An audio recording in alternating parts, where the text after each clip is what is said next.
The slap came so fast, Chinedu didn't even see it coming. His head snapped to the side, the silver tray in his hands clattering to the marble floor. "Thief!" Madam screamed, her gold bangles clinking as she pointed at him. "You think because we let you stay here, you can steal from us?" Chinedu's heart hammered in his chest. "I didn't take anything, Ma," he said, voice trembling. His palms were shaking, his eyes wide with fear, but no one was listening. The other servants stood frozen, afraid to speak. The rich family's son, Femi, smirked from the stairs, watching like it was a show made for his amusement. And then, from the corner of the living room, she appeared.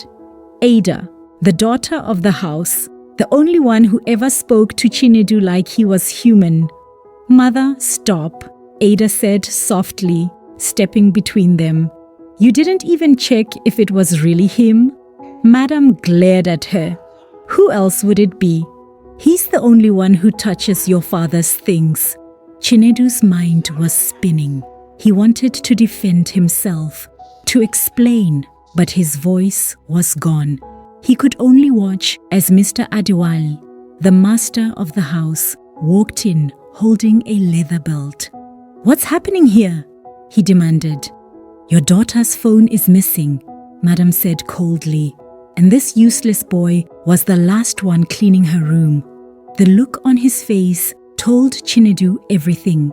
No matter what he said, they'd already made up their minds. He was guilty, but that wasn't how his story began. 2 years earlier, Chinedu was just a boy from Nasuka, 17, skinny, quiet, and desperate. His father had died, and his mother was sick. He came to Lagos with nothing but a small bag and a dream, to make enough money to send home. He was taken in as a houseboy by the Adewale family. The mansion looked like something out of a movie. White walls, tall gates, and servants who never smiled. But it was work, and for a while, he believed he was lucky, until he learned what kind of people lived there. Lagos didn't welcome him. It swallowed him. Chinedu walked for hours that first night. No food, no money, no place to sleep.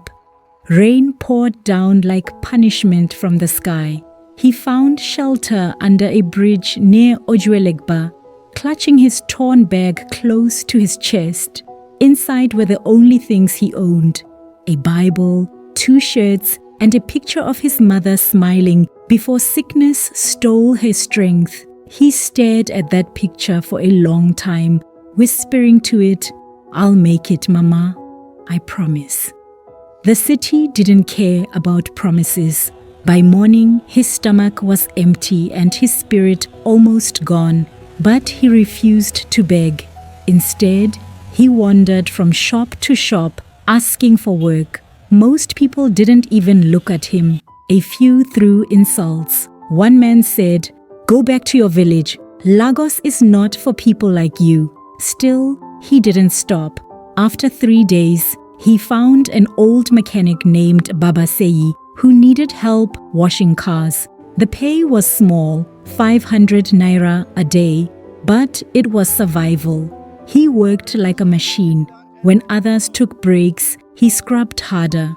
When they laughed, he stayed silent, focused. Weeks passed, his hands grew rough, his body thinner.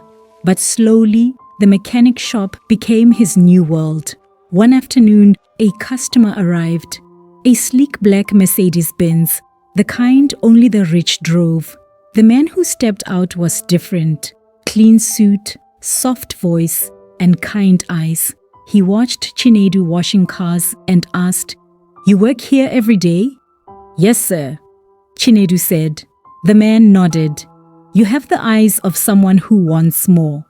Chinedu didn't understand what he meant. The man smiled. "My name is Mr. Tunde. I run a small logistics company nearby. I could use someone like you, hardworking, disciplined. Are you interested?" Chinedu could barely believe it. "Yes, sir. Anything, sir." And just like that, Fate opened a small door. Mr. Tunde started him as a cleaner and errand boy. But soon he noticed something. Chinedu was different. He listened carefully, learned quickly, and never complained. When deliveries went missing, he found ways to fix it. When drivers fought, he calmed them down. After 6 months, Mr. Tunde called him into his office. "You've been here half a year, and I've never seen you lazy once," he said. "Tell me, what do you want in life?" Chinedu hesitated. "I want to build something of my own one day. Something that lasts," Tunde smiled. "Then start by learning. Sit in the office tomorrow. Watch how we run things." That single decision changed everything. Days turned into months. Chinedu began learning how businesses worked. Routes, invoices, tracking systems, customers. He learned to use a computer, to handle accounts, to communicate professionally. Every night he studied online tutorials on an old phone Tunde gave him. He barely slept, but he was happy, and for the first time in his life, he started believing that maybe, just maybe, he could become more than a houseboy. 2 years later, tragedy struck again. Mr. Tunde was diagnosed with kidney failure. Before he passed, he called Chinedu into the hospital room. "You remind me of myself when I was young," he whispered weakly. "Promise me something." "Yes, sir. Don't let life make you bitter. Let it make you better." Tears rolled down Chinedu's face as he nodded. When Tunde died, his small company was about to collapse. Employees were leaving, investors were pulling out. But Chinedu, the boy everyone once called useless, refused to let it die. He stayed, he learned, he rebuilt. Within a year, he turned it around. He renamed it Bright Path Logistics. Within 3 years, Bright Path became one of the fastest growing logistics companies in Lagos. By the time Chinedu was 27, he owned 3 delivery trucks, an office in Lekki, and a team that respected him deeply. He had done what no one believed possible. He had risen. But fate wasn't done, because one phone call, one unexpected message, would pull him back to the very place where his nightmare began. 3 years had passed since Chinedu last saw the dusty compound of the Okafor mansion, the place that broke him, scarred him, and unknowingly built the man he became. Now he was a different person. He no longer smelled of sweat and soap. He wore crisp white shirts, fine watches, and confidence that came from struggle. But deep inside, the wound remained, quiet, cold, unhealed. He didn't seek revenge. He didn't even plan on going back until life brought the past to his doorstep in the most unexpected way. It was a humid Tuesday afternoon. Chinedu was in his Lekki office reviewing new contracts for a major partnership with a foreign shipping company. His phone buzzed. The message came from his secretary. "Sir, there's a woman outside. She says she knows you. She's been crying." Chinedu frowned. Did she give a name? There was a pause before the reply came through. "Yes, sir. She said her name is Amara Okafor." He froze. For a moment, everything around him went silent. The hum of air conditioners, the ringing phones, even the chatter from nearby desks. That name, that same soft, trembling voice from years ago. The only person in that house who ever treated him like a human being. "Send her in," he said quietly. When the door opened, Amara stepped in. Not the same girl he remembered. Her eyes were tired, swollen from crying. Her once elegant clothes were worn and creased. She looked like someone who had seen too much pain for too long. For a second, she didn't recognize him.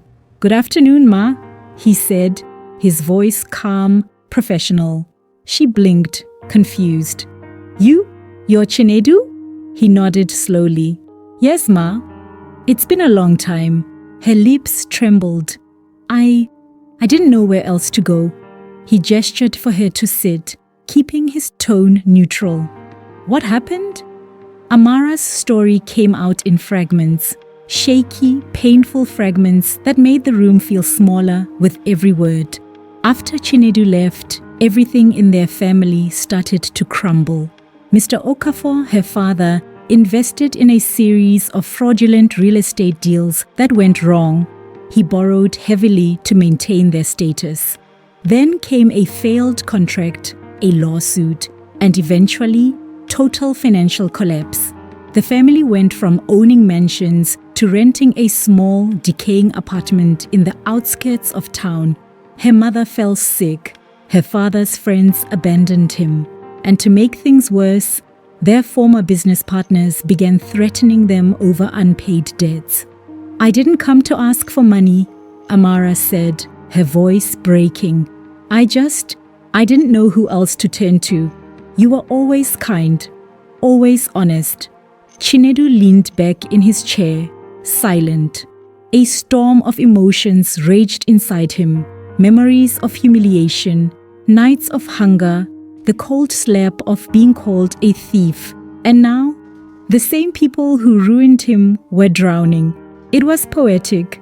It was ironic. But it wasn't sweet, because as he watched Amara cry, he realized something shocking. He didn't feel satisfaction. He felt pity. Where is your father now? He asked quietly. She wiped her eyes. He's at home, sick. He's not the same man anymore. Sometimes he talks about the things he regrets, the people he wronged. Chinedu nodded, looking out the window. The skyline shimmered in the distance, towers of glass and light that once felt unreachable. He could end this story right here. He could turn her away, let them drown in their own karma. But something deeper stopped him. That old piece of him that still remembered what it felt like to be powerless. He stood slowly. Amara, he said, take me to your father. The drive to their house felt unreal. It was only an hour away, but every passing street carried memories. The bus stop where he once stood in the rain, the old market where he used to buy bread. When they arrived, he almost didn't recognize the place. The Okafor mansion was gone. In its place stood a cracked building with fading paint and broken windows. A once grand gate now hung crooked, rusted. Amara led him inside. The sitting room smelled of dust and medicine. On a thin mattress in the corner lay Mr. Okafor, once powerful, now frail and shaking. When the old man opened his eyes and saw Chinedu, he froze. For a long time, no one spoke. Finally, Mr. Okafor whispered, God is merciful. He brought you back to witness what I have become. Chinedu stood there, silent. He didn't want to humiliate him. He didn't want revenge. He wanted understanding. Sir, he said finally, I came because I heard you're unwell. The old man gave a bitter laugh. You should have let me suffer. I deserve it. Maybe, Chinedu replied softly. But suffering doesn't heal anything. It just repeats the pain. Over the next week, Chinedu quietly helped the family. He arranged for Mr. Okafor's treatment. He cleared some of their debts without mentioning his name in the documents. He even hired Amara as an accountant at his company, something she was shockingly good at. People around him started noticing the change. The once hardened businessman became softer, more reflective. But deep down, he still carried one question he couldn't ask aloud. Why did they do it? Why did they ruin him for something he never stole? One evening, as the rain fell gently outside, Mr. Okafor sent for him. Chinedu came to the bedside, expecting small talk. Instead, the old man reached for his hand and said in a cracked voice, "It was never about the missing money. Chinedu frowned. Then why accuse me? Mr. Okafor looked away, ashamed. My brother wanted you gone. He said you were getting too close to Amara. Said you'd disgrace the family if anyone found out. I was too proud to defend you, so I let him destroy you. Chinedu froze. Every memory, every insult, every slap, every tear suddenly made sense. He had lost everything, not because of theft, but because of love. For a moment, he didn't know what to feel: anger, shock, or relief that the truth had finally surfaced. Mr. Okafor continued, I was a coward. I ruined a boy's life to protect my name, and God took everything from me to remind me that names mean nothing without character. The room fell silent except for the soft hum of the rain. Finally, Chinedu spoke. I forgave you a long time ago, he said quietly, but I needed to hear it from you. The old man smiled weakly. Then maybe I can rest now. Days later, Mr. Okafor passed away peacefully. At the funeral, Amara stood beside Chinedu, eyes red but calm. As the coffin was lowered, she whispered, You didn't have to do all this for us. He turned to her gently. I didn't do it for him, he said. I did it for who I used to be. That boy deserved peace. She smiled faintly, tears falling freely. And what about you? Do you have peace now? He looked at her for a long moment. I'm learning, he said. When they left the cemetery, the clouds parted, and for the first time in years, sunlight broke through. The once poor houseboy who was thrown out in shame now walked out a man reborn, surrounded by the very people who once called him nothing. He didn't return as a master. He returned as a reminder that humility is stronger than pride, that kindness outlives cruelty, and that the truly rich are those who rise without stepping on others. As they walked toward the car, Amara slipped her hand into his. No words, just silence, the kind that speaks of forgiveness, love, and the quiet victory of the human spirit. Success didn't happen overnight. It came like the dawn, slow, steady, but unstoppable. Months after Mr. Okafor's funeral, Chinedu's company had become one of the fastest growing logistics firms in West Africa. His name now opened doors that once slammed in his face. Investors called him the Phoenix of Lagos, the man who rose from nothing. But with fame came shadows, and success, as Chinedu was about to learn, had its own kind of betrayal. It began quietly. One Monday morning, during a meeting, his operations manager entered the boardroom looking uneasy. Sir, we have a problem, she said, laying a file on the table. Chinedu scanned the report. Shipments delayed, bank transfers missing, clients threatening to pull contracts. How? He asked sharply. All payments were confirmed last week. That's the issue, she replied. Someone's been tampering with the financial records. For the first time in months, Chinedu felt that familiar burn of distrust. He'd built everything with sweat and discipline. He couldn't afford cracks now. Who had access to the accounts? He demanded. The woman hesitated before replying. 2 people, sir? You and your head accountant. Chinedu froze. The accountant was Amara. That evening, after everyone left, he sat alone in his glass office, staring at the Lagos skyline. His mind wouldn't stop racing. He didn't want to believe it, but the numbers didn't lie. Or maybe someone made them lie. Just as he was about to leave, his phone buzzed. It was a message from an unknown number. You're trusting the wrong person again. Some lessons repeat themselves. No name, no trace, just that cold line that felt like poison. He stood up immediately and called Musa, his security chief, and the same friend who'd stood by him during his hardest days. Find out who sent this, he said. Now. The next day, things spiraled faster. Rumors spread. A blog headline screamed, "Ex-houseboy turned billionaire faces financial scandal." Within hours, clients began calling. Partners grew cold. It was the same humiliation all over again, this time on a bigger stage. But Chinedu wasn't that frightened boy anymore. He didn't hide. He didn't panic. He acted. He summoned Amara to his office. She arrived pale, nervous. "Chinedu, I heard what's happening. People are saying things." He cut her off gently but firmly. "I need the truth." Her voice trembled. "I swear, I didn't do anything. I would never." He looked into her eyes. Part of him wanted to believe her instantly. Another part, the part built from scars, hesitated.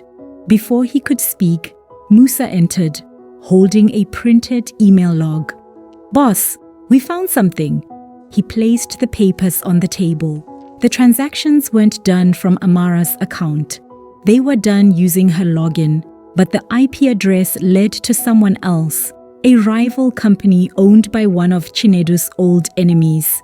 The same cousin of Mr. Okafor who once called Chinedu a servant pretending to be a man. Everything clicked. They weren't just trying to destroy his business. They were trying to destroy his name. Again. Chinedu clenched his fists, his jaw tightening. "They want a war," he muttered. "Then they'll get one." Over the next few days, he went silent. No public statements, no interviews, just quiet, strategic moves. Behind the scenes, Musa traced every fraudulent transfer, uncovering layers of cyber manipulation designed to implicate Amara. Chinedu coordinated with his lawyers, set traps, and waited. And then, when the culprits tried to move stolen funds into an offshore account, they walked right into his plan. Authorities intercepted them live. The news spread instantly. By morning, every blog headline flipped. "The real culprits exposed. Chinedu Nwachukwu vindicated." The entire country watched as his rivals were handcuffed and dragged into black SUVs. It was poetic justice. Again, that night, as silence settled over his penthouse, Amara came to see him. She stood at the balcony, the city lights shimmering below like 1,000 tiny fires. "You didn't have to defend me," she said quietly. "You could have saved yourself and let them take me down." Chinedu turned, his voice low. "If I'd done that, I'd have become like them." She smiled faintly. "You've changed." He shook his head. "No, I just remembered who I wanted to be." For a long moment, they stood in silence, the same silence that had once filled the servants' quarters years ago. Only now, the air between them carried something else, something deeper, unspoken, but undeniable. As days passed, peace slowly returned. But with peace came an unexpected tension between them. Not anger, not fear, but something far more dangerous. One night, after a late meeting, Amara came to drop off a report. Chinedu opened the door. Tired, sleeves rolled up, looking nothing like the billionaire the world saw. Their eyes met, and time seemed to pause. "Thank you," she said softly, "for believing in me." He hesitated, then said, "You gave me a reason to." She took a step closer. "Even after everything?" "Especially after everything." The air between them grew heavier, not with words, but emotion. He finally said, almost in a whisper, "You were the only one who saw me when I was invisible." That's something I never forgot. Amara looked down, tears glimmering in her eyes. "And you were the only one who showed me that wealth isn't kindness, it's character." They stood there, two people bound by years of pain, betrayal, and redemption, finally on the same side of life. Weeks later, Chinedu's company signed its biggest deal yet, one that made international headlines. But for him, the victory wasn't in the numbers or the fame. It was in the quiet, simple truth that he'd come full circle, from the dirt to the skyline, from rejection to respect, from survival to purpose. And beside him through it all was Amara, not as someone he once served, but as someone he'd chosen. The houseboy had become the master, but the master never forgot what it meant to be the houseboy. Years passed. Chinedu Nwachukwu's name had become a brand, not just in Nigeria, but across Africa. He was no longer the houseboy, he was the empire. His company, Phoenix Logistics, now had offices in 5 countries. His story was told in magazines, documentaries, and even business schools. The world called him the symbol of African resilience. But beneath all the applause and headlines was silence, the kind only the rich ever truly hear. Because with every success came a question he couldn't silence. What did I lose becoming this powerful? It was during one of his conferences in Dubai that the final storm began. He'd just finished delivering a powerful keynote speech when his phone buzzed. A message from Musa, his loyal friend and security chief. "Boss, I think you need to see this. It's Amara." Chinedu's heart skipped. He left the stage immediately and called Musa. "What happened?" Musa's voice was heavy. "She's being investigated for insider trading." Chinedu froze. "That's impossible. I thought so too, sir. But the documents, they link back to her company shares." For a moment, he couldn't breathe. The woman who stood beside him through fire, now accused of betraying him again. He flew back to Lagos the same night. When he reached home, the media was already outside his gate, cameras flashing, microphones pushing forward, questions flying. "Mr. Nwachukwu, is it true your partner leaked financial data to your competitors? Are you stepping down as CEO?" He ignored them all, stormed inside, and found Amara waiting in his office, tears in her eyes. "Chinedu, please, listen to me." "Don't," he said sharply. "Not yet. I just want the truth." "I didn't do it," she said, voice trembling. "Someone's framing me." He wanted to believe her. He needed to believe her. But this time, the evidence was brutal. Fake bank statements, emails, even a recorded phone call. And all of it pointed to her. The board demanded her suspension. Investors panicked. The same media that once praised Chinedu now mocked him. "Love blinded the billionaire." One headline read, "The houseboy who forgot where he came from." Chinedu went silent again. But this time, it wasn't strategy. It was heartbreak. For weeks, he withdrew from the world.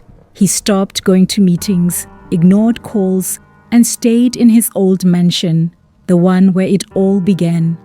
Until one evening, Musa came knocking. "Boss," he said softly, "you need to see this." He handed Chinedu a flash drive.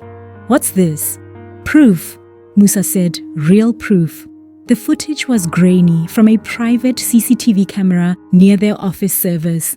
It showed a man, the same cousin of Mr. Okafor who had once tried to ruin him, entering the server room at midnight. Behind him, 2 IT officers. They were the ones who planted the evidence to frame Amara. Everything hit him at once. The setup, the betrayal, the cycle repeating again. Chinedu's eyes welled up as Musa said quietly, "Sir, she was innocent." Again, he didn't wait another second. He went straight to Amara's apartment. When she opened the door, her face was pale, eyes swollen from days of crying. He didn't speak, he just held up the flash drive. "I know," he said softly. "I know the truth now." She looked away. "It's too late, Chinedu. They've already taken everything. My job, my name." He stepped closer. "We can rebuild it." She shook her head. "No, you can. I can't live in your shadow anymore." He froze, pain flashing across his face. "My shadow?" "Yes," she said, voice breaking. "I love you, but I've lost myself in your story. Every time they say your name, I disappear a little more." He was silent because deep down, he knew she was right. That night, he didn't try to stop her when she packed her things.